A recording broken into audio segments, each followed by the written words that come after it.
Hello everyone and welcome back to my channel. If you are new here, my name is Janine Amapola. I hope you guys will subscribe and stick around for more of my videos. I post every single Monday. And for today's video, I'm really excited because I'm going to be doing a get ready with me, showing you guys my favorite products I literally use almost every single day. All the products will be linked down below. So I'll be kind of just like getting ready as I'm chit-chatting, giving a life update, and answering some of y'all's questions because y'all had a lot. So if you guys want to participate in the next one, check out my Instagram, Janine Amapola. And I also do these on my podcast a lot. That's Happy and Healthy, linked down below.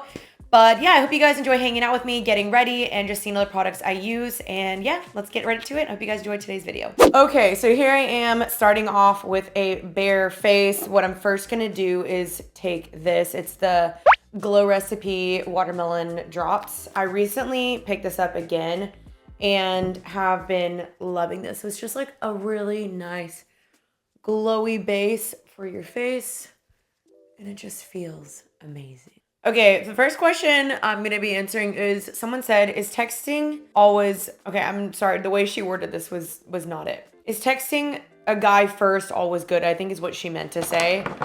And I would say it depends. Now I'm gonna take this Armani Silk Foundation. I'm in the shade 6.5. I don't wear foundation every day. Like today, I am just for the sake of the video to show y'all how I do everything, but I don't normally every single day. But I just take like 2 to 3 pumps and just kind of like, one complaint about this foundation, smells like booty. Like literally smells, it smells so chemically, which makes me wonder, should I be putting this on my face? I'm really not sure, but let me see if I should move my mirror. Okay, here we go. Okay, to that question, I would say yes and no. I would say typically the way that I date, and I would just recommend people do this, is like just letting the guy lead and letting the guy initiate. I feel like most of the times, if the guy hasn't texted you first or if he's not initiating, I hate to break it to you, newsflash, he probably doesn't like you. Now, there might be some men that are scared or they're like really facing, the fear of rejection.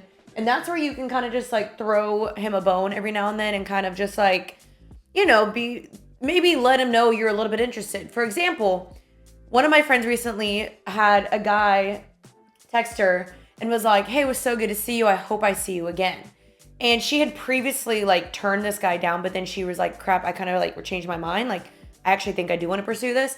So she had to be bold and say, just to let you know, if you would ever be interested again, I'd love to go out for dinner. And she made the first shot, but he first initially initiated.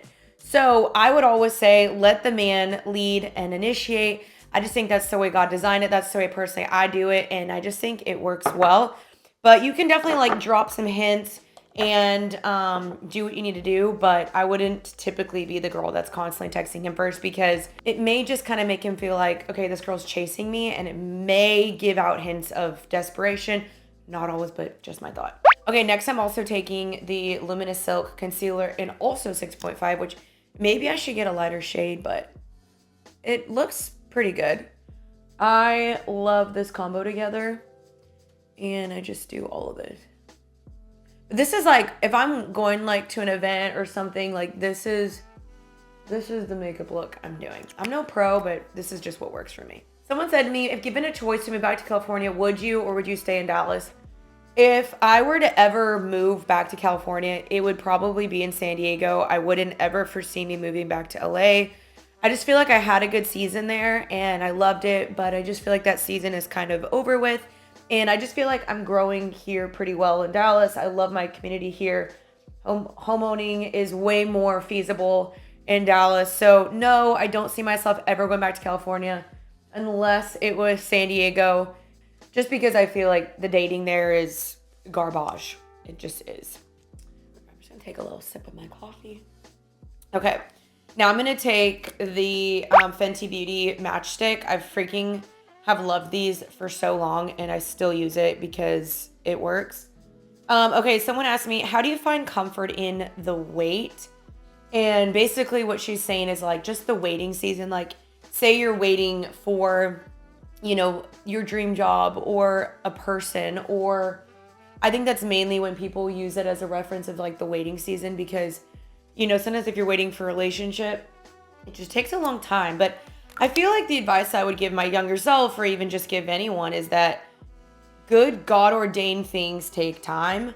And I just feel like if we were to rush things and make it happen in our own hands, then it's not really God's timing, because you contrive that on your own. I feel like there's a lot of people in the Bible that had to wait for things. Like Sarah in the Bible had to wait 90 years for a baby. Like all she wanted was a baby. But in that time, it produces character, it produces endurance. Like there's things that God wants us to have that can only be found in the waiting season. Like character qualities that God wants us to have that I believe can only be found in the waiting season. And so instead of constantly, I think, being mad at God and being like, why God, I'm waiting, look at like, how can I use my waiting well? Like, how can I bless others? How can I find, more time for the Lord? How can I really grow closer to the Lord? How can I serve my people? How can I serve my friends? How can I serve my family? Like, there's certain qualities of our character that is produced in the waiting that you can only create in the waiting season. Because imagine if everything we wanted was just like that. We just snapped our fingers and it was that.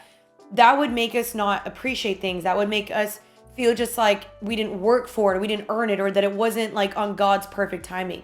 You see what I'm saying? So shift your perspective and say, okay, God, like I know that you're making me wait for a reason. If you wanted me to have it, you would. And since I don't have it, I trust you, because there's obviously a reason why you don't want me to have it right now. Some of my thoughts. Do you ever think you'd be a teacher for a Bible study and or / on YouTube? Yes, I've thought about this a lot, but I definitely feel like I would want to maybe go to seminary or something, because I don't know if I'm always the most qualified. Like obviously I love reading the Bible and I love teaching the word. Like I used to teach it on my Zoom classes with my Bi Tribe back in the day, but I do feel like to kind of go deeper into it, there's a certain level of knowledge that you'll probably want when people start asking harder questions. I'm taking the Pillow Talk Beauty Light Wand in 2 medium. But yeah, I definitely think that's something I want to do, is do a devotional or do something like that, and maybe partner up with someone. But I do think I love teaching the Bible. I love the power of the word and how incredible it is in our lives. So definitely something I'd like to do. Just to create an entire study is a very, very time consuming thing. So I just have to figure that out in my routine and system and content planning on how to do that. Okay, next I'm taking the Laura Mercier powder and this little cute triangle brush. You can get it on Amazon. I'm just gonna bake a little bit, because your girl gets very oily. As you guys can see, I'm getting very shiny. Before I answer any more questions, I'm going to just kind of give some updates as well. So it is obviously 2023. So crazy. We've made it this far. I've been on the internet now for, oh my gosh, 11 years, which is ridiculous to think about. Some people have genuinely followed me since I was 17 years old, and I'm 28 now, which is terrifying. We're turning 29 March. That is scary. So I've been on the internet for a while, and it's just crazy to think all the things I've done and the journeys I've been on, and the amount of stuff people have just seen me through is ridiculous. And that is life. The highs and the lows, I try to share them, and there have been some lows I probably haven't shared as much lately, because I feel like I definitely have this tendency to overshare sometimes. And I'm do I need to speak to a therapist about that? But I do always want to help people out. But I've definitely learned from one of my mentors that sometimes we overshare out of an insecurity or a place of just really wanting to be seen or felt, or have people validate your feelings or whatever. You're just wanting an instant soothe and comfort. And I've had some people tell me you should share once you're kind of a little bit more healed from it or gone through it. And so I do think that makes sense, because sometimes you're just online and you're just venting and you're complaining, and you're not coming out of a place of being healed and helping people out. You're instead coming from a place of being hurt and wanting just someone to validate your feelings. So there have been things that I went through last year that I never shared. I more shared it on my podcast. So if you're not following my podcast, definitely check that out, because I did go through a breakup last year. I was dating someone for literally a year, which is crazy. I never once posted about it. And I just feel like, I think the longer I've been on the internet and the more I've like shared my life and you're like giving people an in into your life, it's pretty scary. It's pretty vulnerable. And I think I used to like want to share literally everything and anything. And like, there is this element of me that still wants to do that. I'm like, no, like I want them to come on the journey with me. And I definitely still feel that. But when it involves another person, like that's where I tend to want to be like a little bit more careful.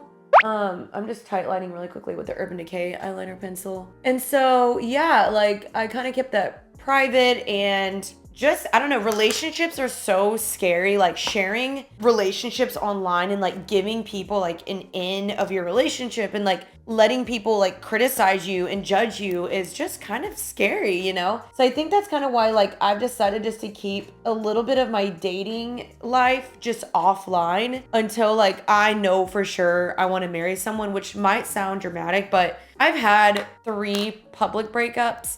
And I was just like, I just can't do it anymore. You know what I mean? Like, it's just embarrassing at some point, and then just people keep asking, and I'm just kind of like, ugh. So I don't know. I just feel like it's healthy for me to just kind of keep that offline. But that was something I went through last year. And obviously, like, my roommate moving out and getting married, like, that was pretty hard, even though I was super, super excited for her. It just changes things. Like, I'm actually filming in her spare room right now, which is cool because I got to kind of like turn this into like a filming room, which is really cool. And I don't know if I'm going to get a roommate for now. As of right now, I'm like pretty content living alone. But yeah, life has definitely looked different, but I'm also like, I'm still like very, very happy. Like I've lived alone before, so it's not like the craziest change for me, honestly.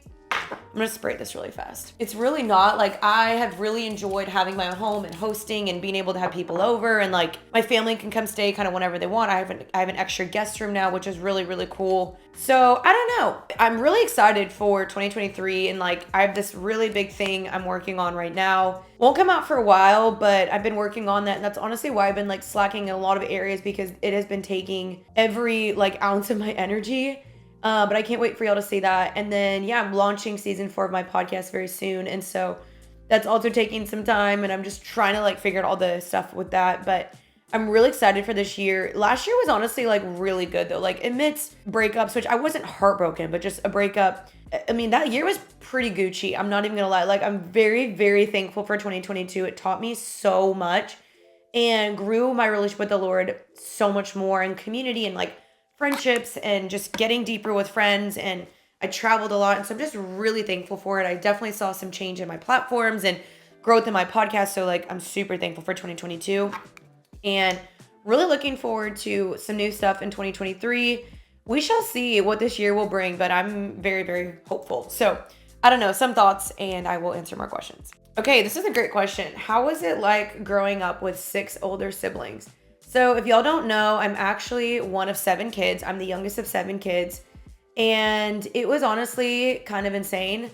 Also, I'm using which I'll have all the products linked down below, don't you guys worry. The Lancome Monsieur Big Lash.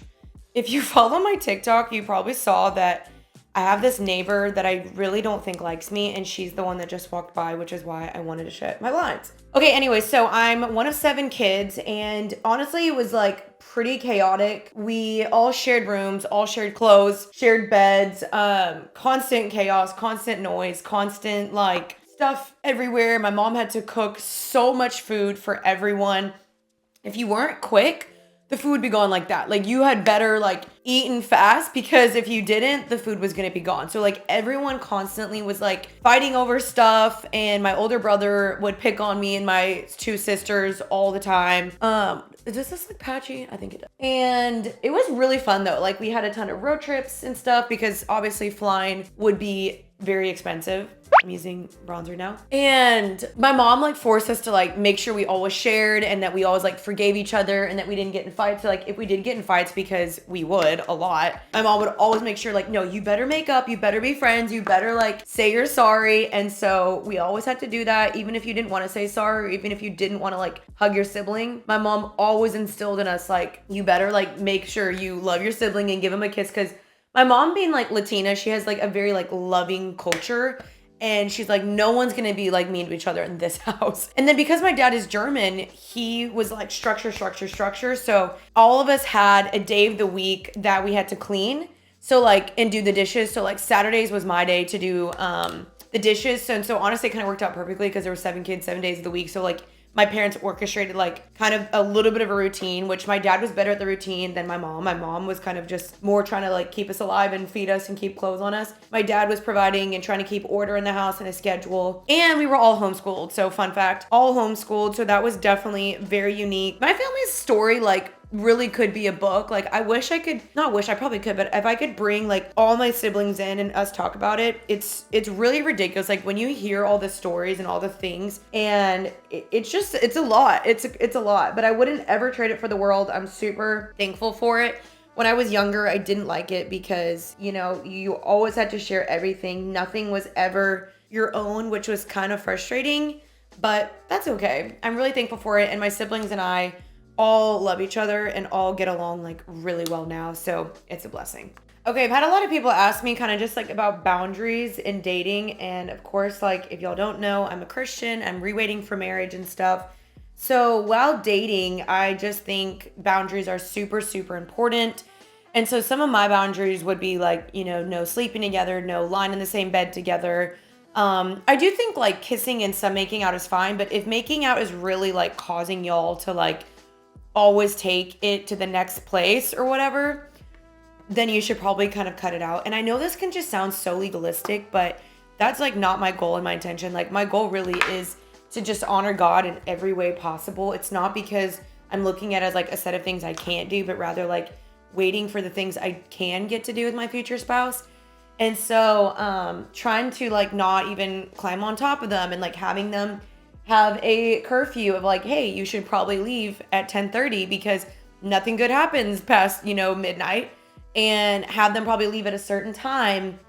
But it really is going to take 2 willing people. Like if one person is not willing, you're only as strong as the weakest person.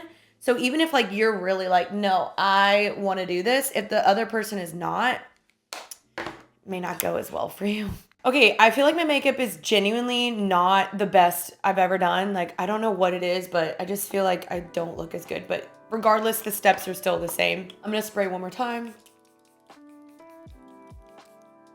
And I need to curl my lashes and do lips. Okay, for lips, I pretty much do the same color because I just love it so much. So I got a new one from Natasha Denona, and it's in the shade NP1. I don't know, NP1 Natasha. Someone said, advice on resaving yourself from marriage or dealing with guilt and shame. What's done is done and you can't change it. So it's almost like don't live in the regret. Don't live in the like, I wish I couldn't, shoulda, coulda, woulda.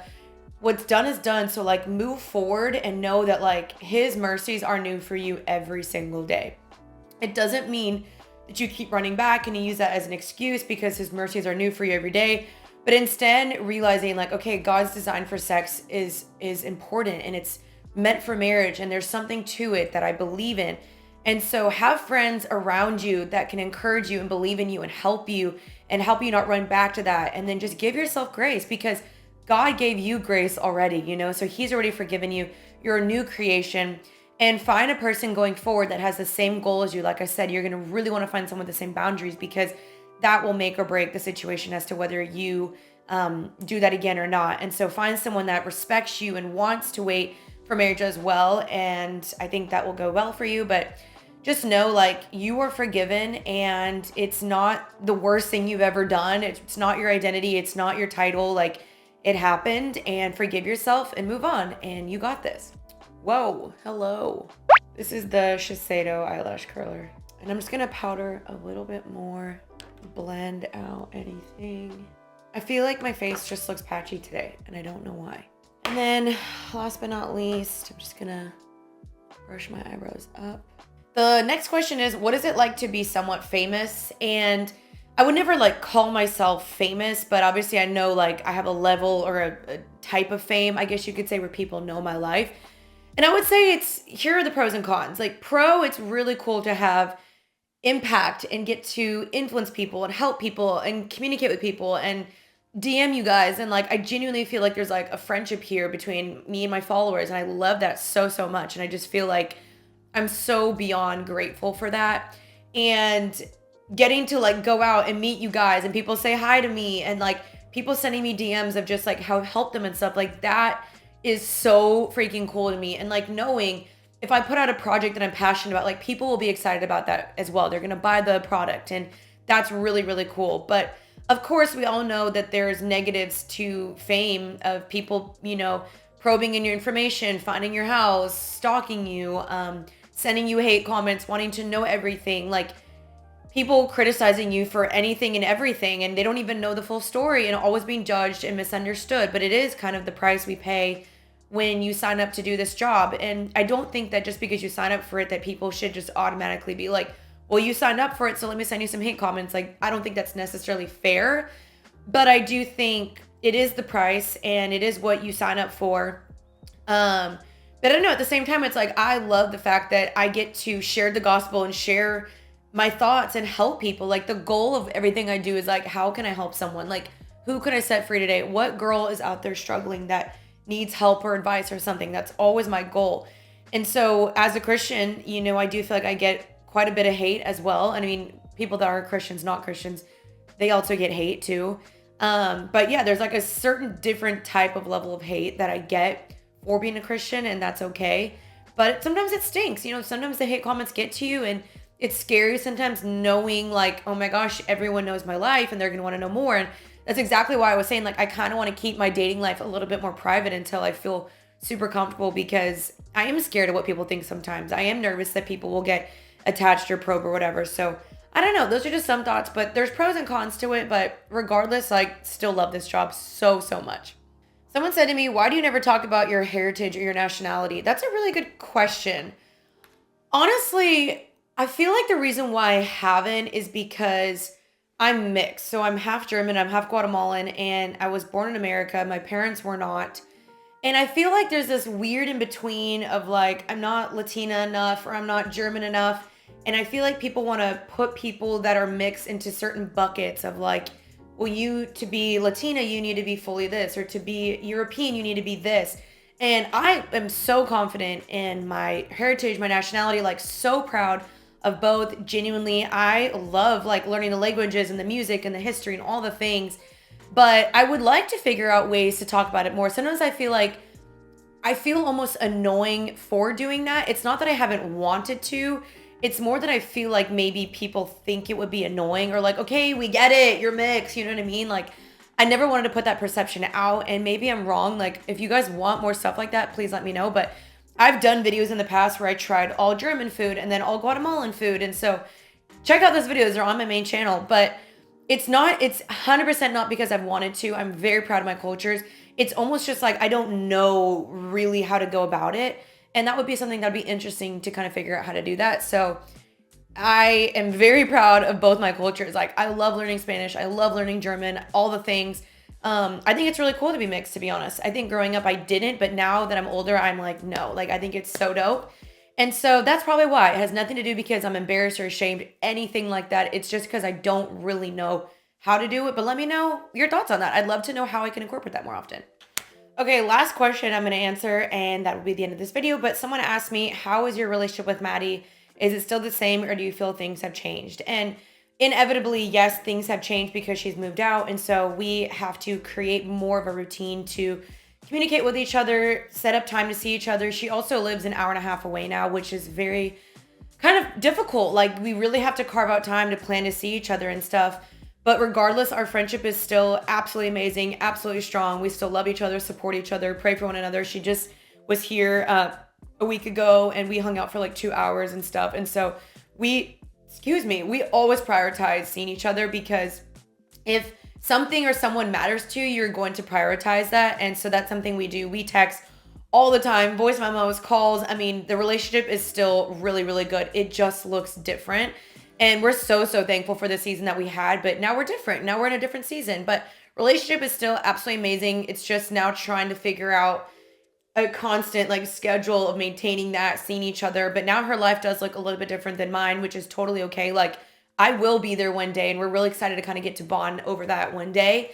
And I'm really excited for that. But no, our relationship is still absolutely amazing. I love her. I love supporting her. Super excited for her and her walk with God and her marriage and everything. And so she has been literally one of my bestest friends. I mean, absolutely amazing human being to me ever. And so she will be my best friend for the rest of my life, like truly. So, but thanks for asking. Okay, everyone. So that is just like a little update, some questions, and my favorite makeup products. So like I said, all these will be linked down below. These are my go-to products I use literally every single day. Besides the foundation, I vary with that. So I hope you guys enjoyed today's video and hanging out with me. I will have a Vail ski trip posted soon of just like a vlog because a lot of people said they wanted more vlogs. And yeah, if you guys want any of the links, like I said down below, you guys can always check out my Like to Know at Amazon storefront for things I'm consistently wearing, loving, using, all the things. So definitely check that out. I will try to do more videos like this because there's a lot of questions I couldn't get to. So check out my podcast as well because that is also where I answer a lot of questions and I post on there every single Tuesday. Season 4 is launching back up on January 17th. But thank you guys for hanging out with me. Thank you for your questions. Thank you guys for your support. Really excited to see what 2023 has to bring in. And of course, I will always try to take y'all's suggestions and feedback of what I can do better and just create content for you guys that's beneficial. So check out my TikTok, Instagram, podcast, and stay subscribed to this channel. Love you guys. I'll see you again next Monday for another YouTube video. Peace out, Girl Scout. Bye, y'all.